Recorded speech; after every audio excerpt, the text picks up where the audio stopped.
Hi friends, 2026 பட்ஜெட்ல ஒரு 7 seater SUV car தான் பார்க்க போறோம். Sorry mid range SUV. அதாவது பாத்தீங்கன்னா காம்பாக்ட் SUV ன்னு சொல்லுவாங்க.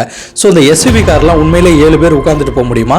எந்த கார் வாங்கினா மெயின்டெனன்ஸ் ஃப்ரீயாவும் இருக்கும், நல்ல ரிலையபிளான இன்ஜினாவும் இருக்கும், நல்ல மைலேஜும் கிடைக்கும், அதோட ஸ்பேர் பார்ட்ஸ் விலையும் கம்மியா இருக்கும். இதுதான் இன்னைக்கு வீடியோல டீடைலா பார்க்க போறோம். சோ வீடியோவை ஸ்கிப் பண்ணாம பாருங்க. 7 சீட்டர்ல மிட் ரேஞ்ச் SUVல நம்ம முதலாவதாக பார்க்க போறது ட்ரைபரை பொறுத்த வரைக்கும் இது ஒரு பட்ஜெட் செக்மெண்ட்டான காரு. இதோட பர்ஃபார்மன்ஸும் நல்லாவே இருக்கும், மைலேஜும் ஆவரேஜாக கிடைக்கும். இதோட மெயின்டெனன்ஸ் காஸ்ட்டும் பார்த்தீங்கன்னா விலை வந்து ஓரளவுக்கு கம்மியாகவே இருக்குது. ஹேட்ச்பேக் கார் வாங்க போகிறோம், ஒரு 5 பேர் பயணிக்கிறதுக்கு அந்த காரை வாங்க போகிறோன்னா தாராளமாக இந்த 7 சீட்டர் ட்ரைபரை எடுத்துக்கலாம். எடுத்துகிட்டு நீங்கள் 5 சீட்டராக யூஸ் பண்ணிக்கலாம். மீதி வந்து லக்கேஜாக ஃபுல்லி லோடியாக எடுத்துகிட்டு நீங்கள் உங்கள் ஊருக்கு போயிட்டு வரலாம். ஏன் இதை 7 சீட்டராக நீங்கள் எடுத்து ஓட்டக்கூடாதுன்னா இதோட இழுவை திறன் வந்து கம்மியாக இருக்குது, டார்க்குன்ட்டு நிறைய பயன்படுத்துகிற நண்பர்கள் சொல்லியிருக்காங்க. நீங்கள் ட்ரைபரை பயன்படுத்திட்டு இருந்தீங்கன்னா உங்களுக்கு இந்த காரோட பர்ஃபார்மன்ஸ் எப்படி இருக்குன்னு நம்ம கமெண்ட்ஸ்ல மறக்காம போடுங்க.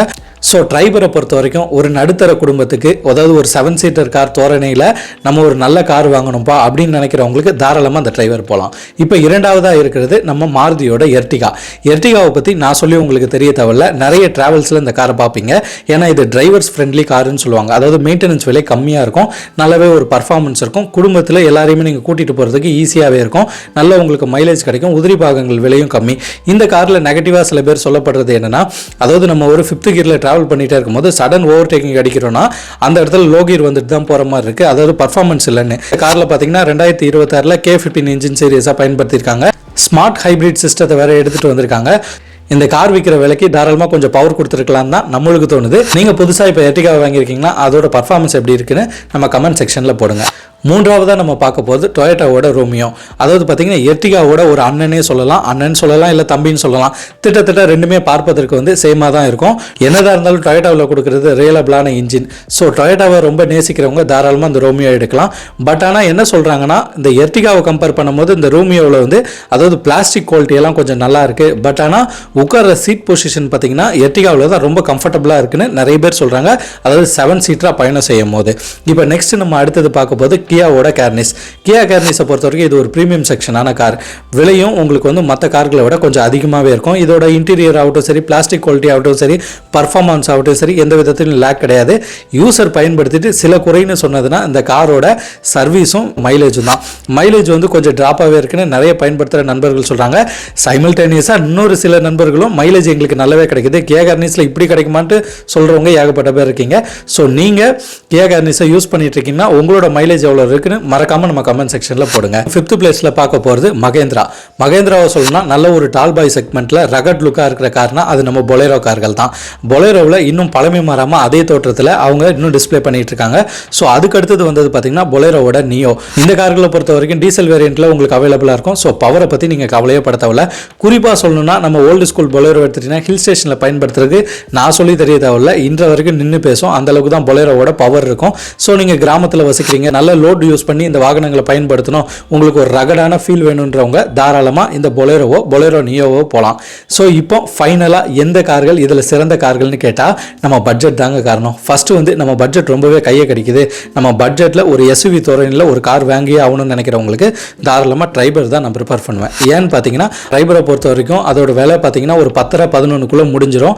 நீங்கள் ஒரு 5 பேர் தாராளமாக அந்த காரில் உட்காந்துட்டு பயணம் செய்யலாம். உங்களுக்கு அதோட மெயின்டெனன்ஸும் காஸ்ட் கம்மியாக வரதுனால நீங்கள் தாராளமாக ட்ரைபரை எடுக்கலாம். இப்போ ட்ரைபர்லேருந்து எனக்கு ஒரு படி அதிகமாக போகலாம், அதாவது சுமார் ஒரு 12 to 13 லட்சம் வரைக்கும் ஆன் ரோட் ப்ரைஸ் என்னால் கொடுக்க முடியும். நான் ஒரு கார் ஒரு சிறந்த காராக எடுக்கணும், அது SUV-ஆகவே இருக்கணும், 7 பேர் பயணம் செய்யணும், ஃபுல்லி லோடடாக அந்த காரில் போகணும்னு நினைக்கிறவங்க கண்டிப்பாக மாருதியோட எர்டிகாவை எடுக்கலாம். ஏன்னா எர்டிகாவை பொறுத்த வரைக்கும் இப்போ வந்த மாடலில் பார்த்தீங்கன்னா ஒரு 40 mm ஐ திங்க் கொஞ்சம் ஏற்றிருக்காங்க ஹைட்டு. அதுக்கப்புறம் உங்களுக்கு ஸ்பாய்லர்லாம் போட்டு காரோட தோரணை கொஞ்சம் அழகாக இருக்குது. மற்றபடி பெருசான அளவில் இன்டீரியர்லேயோ வேறு எதுலேயும் மாறுதல் கிடையாது. ஆனால் இருந்தாலும் நீங்கள் வந்து ஒரு காம்பேக்டாக மைலேஜும் கிடைக்கிற மாதிரி மெயின்டெனன்ஸ் ஃப்ரீயாகவும் இருக்கிறது மாதிரி வைடா சர்வீஸ் நெட்வொர்க் இருக்கவங்க தாராளமாக இந்த எர்டிகாவை சூஸ் செய்யலாம். அடுத்தது பார்த்தீங்கன்னா அதாவது எர்டிகாவோட அண்ணன் தம்பின்ற அழைக்கப்படுறவர் டொயோட்டாவோட ரோமியோ. இந்த காரை பொறுத்த வரைக்கும் எர்டிகாவை விட 1 லட்ச ரூபாய் அதிகமாக வரும். அதாவது எர்டிகா ஒரு 12 to 13 வந்துச்சுன்னா இந்த கார் உங்களுக்கு 14 இல்லைனா 14.5 கூட வரலாம். ஸோ இந்த காரை பொறுத்த வரைக்கும் நீங்கள் எர்டிகாவை விட அடுத்த ஸ்டெப்பாக போகணும், அதாவது ரியலபிளான இன்ஜின் டொயோட்டா மேலே ஒரு அளவு கடந்த பிரியத்தில் இருக்கீங்க, அதுவும் இல்லாமல் பாடியோடது நல்ல ஒரு ப்ரீமியமான குவாலிட்டியாக இருக்கணும், நெக்ஸ்ட் வந்து எனக்கு வந்து சேஃப்டி ஃபியூச்சர்ஸ் கொஞ்சம் இருக்கணும்னு நினைக்கிறவங்களுக்கு தாராளமாக டொயோட்டா ரூமியான்னு போகலாம். நெக்ஸ்ட் எனக்கு பட்ஜெட்லாம் பெரிய மேட்ரு கிடையாது, நல்ல பர்ஃபார்மன்ஸாக இருக்கணும்னு நினைக்கிறவங்களுக்கு ஒரு ஸ்டைலிஷ் தோற்றத்தில் இருக்குது தான் இந்த கியா கேர்னிஸ். இதை நீங்கள் தாராளமாக எடுக்கலாம். ஆனால் மைலேஜில் மட்டும் நீங்கள் காம்ப்ரமைஸ் கொஞ்சம் ஆகி தான் ஆகணும், அது என்னோட தனிப்பட்ட கருத்து. நெக்ஸ்ட் பெஸ்ட்டான ஒரு வண்டினா மகேந்திராவோட பொலேரோ இல்லைனா பொலேரோ நியோ. பொலேரோ நியோவை பொறுத்த வரைக்கும் 2 வேரியன்ஸ் வருது, 7 பேர் உட்காந்துட்டு பயணம் செய்கிற மாதிரியும் 9 பேர் உட்காந்துட்டு பயணம் செய்கிற மாதிரியும். இந்த காரை யார் வாங்குவாங்கன்னா, அதாவது ஒரு ரகட் லுக்கில் இருக்கணும், எஸ்யூவினா எஸ்யூவி மாதிரியே இருக்கணும்ப்பா அப்படின்னு நினைக்கிறவங்களுக்கு கட்டாயம் ஓல்டு ஸ்கூல் பொலேரோ ஆகட்டும் சரி, நியோ ஆகட்டும் ஆகச்சிறந்த காராக அமையும். ஸோ பார்த்துட்டு இருக்க நண்பர்கள் சொல்லுங்கள், இந்த லிஸ்ட்டில் நீங்கள் ஆல்ரெடி இந்த கார்களை பயன்படுத்திட்டு வரீங்களா, அதோட பர்ஃபார்மன்ஸ் என்ன, மைலேஜ் என்ன, சர்வீஸ் காஸ்ட் எல்லாம் எவ்வளோ வருதுன்னு நம்ம கமெண்ட் செக்ஷனில் போட்டிங்கன்னா புதுசாக ஒரு 7 சீட்டராக ஒரு கார் வாங்க போகிறவங்களுக்கு பயனுள்ளதாக இருக்கும். ஓகே நண்பர்களே, இதே போன்ற மோட்டார் சார்ந்த செய்திகளை நம்ம சேனல் வாயிலாக தெரிந்து கொள்வதற்கு த மிதுன் ஸ்டோரி சேனலை சப்ஸ்கிரைப் பண்ணுங்கள், ஷேர் பண்ணுங்கள், லைக் பண்ணுங்கள். நீங்கள் பண்ணுற ஒவ்வொரு ஷேரு, சப்ஸ்கிரிப்ஷன், லைக்கில் மட்டும்தான் நம்ம அடுத்தடுத்த வீடியோ போகிறதுக்கு உந்துதலாக இருக்குன்றதை என்றைக்குமே மறந்துடாதீங்க. நானும் உங்கள் மிதுன், அடுத்த காண்டில் சந்திப்போம். பாய்.